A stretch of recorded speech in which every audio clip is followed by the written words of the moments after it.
लोग को बता रहे हैं क्लास 10 के दहन के बारे में। इसके पहले कुछ रासायनिक अभिक्रियाएं था, संयोजन अभिक्रिया, वियोजन अभिक्रिया, वैद्युत अपघटन अभिक्रिया, ऑक्सीकरण अभिक्रिया, अवकरण अभिक्रिया, अवक्षेपण अभिक्रिया और रिडॉक्स अभिक्रिया। ये टोटल बता चुके हैं। अब आज आप लोगों को हम बताते हैं दहन के बारे में। तो दहन एक प्रकार की प्रक्रिया है। कैसी प्रक्रिया है? रासायनिक प्रक्रिया है।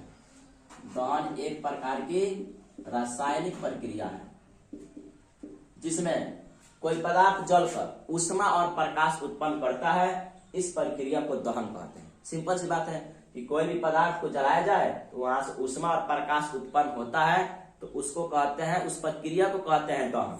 जैसे मान लीजिए कि हम एक यौगिक लेते हैं कार्बन कोई भी पदार्थ में दहन की क्रिया कब होगी? जब ऑक्सीजन उपस्थित होगा तब। ऑक्सीजन दहन के लिए बहुत आवश्यक होता है। तो मान लीजिए कि कार्बन हो गया, जब ऑक्सीजन की उपस्थिति में जलेगा तो बनाएगा कार्बन डाइऑक्साइड प्लस ऊष्मा प्लस प्रकाश। इसी प्रक्रिया को कहा जाता है दहन, कि कोई भी पदार्थ ऑक्सीजन की उपस्थिति में जलकर ऊष्मा और प्रकाश उत्पन्न करे, तो यह एक प्रक्रिया है जो दहन कहलाता है। और किस प्रकार की प्रक्रिया है? रासायनिक प्रक्रिया है। जैसे मान लीजिए एक और आप लोग बताते हैं कि सल्फर हो गया, ऑक्सीजन की उपस्थिति में जल के बनाएगा सल्फर डाइऑक्साइड प्लस ऊष्मा प्लस प्रकाश। ये भी क्या हो रहा है? दहन। तो दहन एक प्रकार की रासायनिक प्रक्रिया है जिसमें कोई भी पदार्थ जलता है ऑक्सीजन की उपस्थिति में तो ऊष्मा और प्रकाश उत्पन्न करता है। अब आता है कुछ दहन से संबंधित कुछ पद आते हैं। जैसे पहला आता है दहनशील पदार्थ। दहनशील पदार्थ या इसका दूसरा नाम है ज्वलनशील पदार्थ। आसान है, नाम से ही पता लगेगा दहनशील। दहनशील का मतलब ऐसा पदार्थ जिसमें दहन की क्रिया हो, यानी जो जलकर ऊष्मा और प्रकाश उत्पन्न करे उसको दहनशील पदार्थ कहते हैं। जैसे किरोसिन, डीजल, पेट्रोल, पुआल,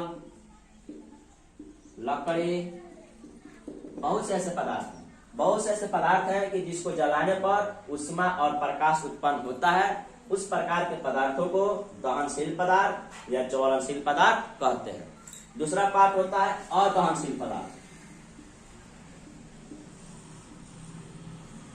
अदहनशील पदार्थ या अज्वलनशील पदार्थ। आप लोग को पहले हम बता चुके हैं, ट्रिक बता चुके हैं कि साइंस का अगर कोई भी शब्द आए अगर उसके आगे न और लगा हो, इसका मतलब होता है न। पहले ही बहुत बताया, आसान ट्रिक है पहचान करने का। कोई भी साइंस का अगर शब्द हो उसके आगे अगर और लगा तो उसका मतलब होता है नहीं। अदहनशील यानी वैसे पदार्थ जिसमें दहन की क्रिया नहीं होती है, उस पदार्थ को कहते हैं अदहनशील पदार्थ या अज्वलनशील पदार्थ। यानी उसमें जलाया जाए तो उससे ऊष्मा और प्रकाश उत्पन्न न हो, इस प्रकार के पदार्थ को अदहनशील पदार्थ कहते हैं। जैसे गिट्टी, बालू, पत्थर,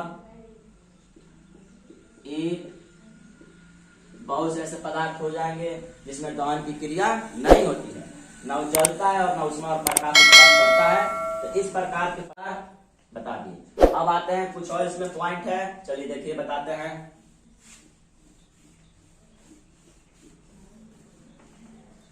एक आता है दहन का पोषक।